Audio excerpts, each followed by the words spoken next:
मतदान वाढलेलं आहे, टक्केवारी वाढलेली आहे. आजपर्यंतचा अनुभव आहे की जेव्हा जेव्हा टक्केवारी वाढते त्यावेळेस भाजप आणि मित्रपक्षाला त्याचा फायदा होतो.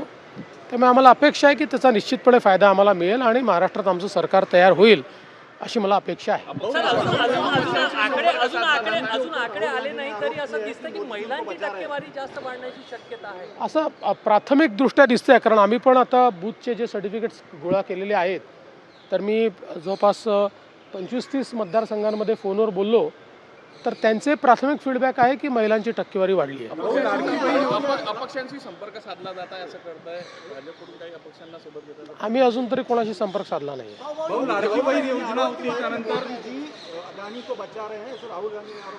राहुल गांधी रोज बोलते, उसमें कौन सी बड़ी बात है? देखिए, एग्जिट पोल पर प्रवक्ता बोलते हैं, नेता बोलते नहीं है.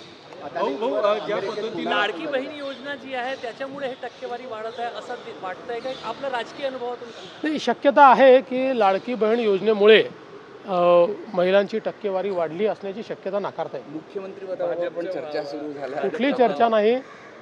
आता परवा रिझल्ट आल्यानंतर आम्ही तिन्ही पक्ष एकत्रित बसू आणि चांगला निर्णय करू. पदाधिकाऱ्यांच्या भावना आहे भाजपचा मुख्यमंत्री व्हावा. झालं ते किती वेळा तेच ते विचाराल. मतदानाची टक्केवारी वाढलेली आहे, तुमच्या दृष्टीने कुठल्या कुठल्या गोष्टी कारणीभूत असायला पाहिजे? मला असं वाटतं की साधारण मतदानाची टक्केवारी ज्या प्रकारे वाढलेली आहे हा एक थोडासा प्रो इन्कम्बन्सी फॅक्टर मला दिसतो की लोकांना सरकारच्या बद्दल थोडी आपुलकी वाटणं हा त्याचा अर्थ असतो.